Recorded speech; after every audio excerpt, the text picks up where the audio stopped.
So, the visual department, I'm going to hark back on this because it was beautiful. It was so well done.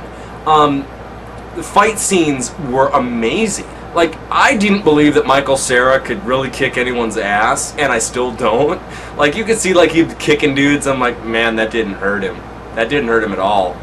But it was so awesome that he was, like, flying through the air, like Superman style, and just pounding people in the face. I mean, this movie was a fun movie. And it had a great plot to it, I believe. It had a central love story that you take a journey with the character. And he kind of learns through the time, you know, how insecure he is, he's, I can't think of the word right now, but he has a lack of sensitivity when he's overly sensitive, if that makes any sense to you guys. Seriously, he's kind of like that guy that has like that soft side, but can still just be kind of like an uncaring dick. And I'm pretty sure a lot of people know what I'm talking about. You know, he kind of uses that like, oh yeah, well, you know, we should hang out because I mean I really like you, you know. But at the same time, he can be that, you know, you want to tell me about something else? I mean, Jesus Christ, dude, someone else going to pound my face in next time? Christ, you're the root of all my problems. You know, that you take that journey with him and you kind of see, as Ramona basically kind of outlines for him, you've hurt people just as much as I have, and you need to recognize that.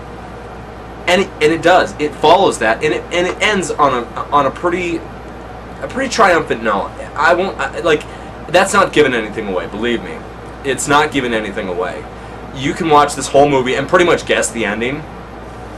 You can pretty much guess the ending from the trailer. But I gotta say, the visuals. I mean, if Dragon Ball Evolution would have had the same visuals and visuals that this movie had, that would be on my top 10 list. I loved Dragon Ball Evolution, don't get me wrong. And I know a lot of people are probably going to tell me, you like that movie? You suck. I hate you. Or your opinion means nothing now. I took it for what it was. It was an American telling of Goku and his plight. You know, how much more simple can you get with that? You had to throw him in high school because, well, he's the awkward guy. He was kind of like the water boy in, well, the water boy, I guess. That's getting off subject though. I'm just saying, as a comparison, if they'd have done like the throw him and like see him spinning around and smash into like 3 walls and then land, that would have been a much better film. And this movie does that. Had all those factors in it. I love this film. Not a whole hell of a lot of complaints. The only real complaints that I had is some of the fights felt like, okay, we just got to get through this. Let's go. The twins battle, that was pointless in my opinion. You didn't have any setup to who these characters was. It's kind of like, am I supposed to just kind of think that she was getting like double teamed by these 2 twins? That's fucking gross. But I really enjoyed the film. I think that it kind of like, it wrapped itself up so well, and the use of the 1-up was awesome. I was like, dude, you know, you got the 1-up.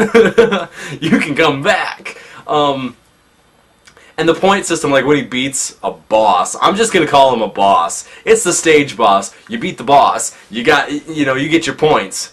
And the fact that they turn into coins, like in like like in Super Mario, oh, that made me chuckle every time. I was like, ooh! I think they did play like the when I'm thinking about it, I was gonna say I was expecting, like, you know, after like one of the triumphant defeats or something like that, you know, you'd play that old like Mario level music, or the end level music where you grab the flag.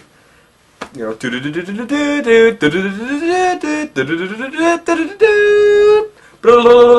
you know, that kind of thing. And they might as well have done that with a couple of those scenes, because you see the points just racking up.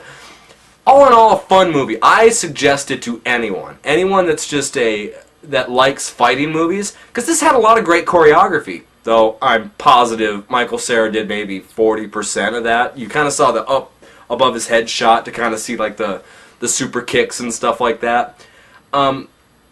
visually astounding, very well written, very funny, had a lot of, you know, a lot of references to video games that, like, people like me and probably half of you would get. And it's video games. Go see this movie. Anyone that likes a good, like, a good date movie, go check this movie out. I'm serious. It was very well done.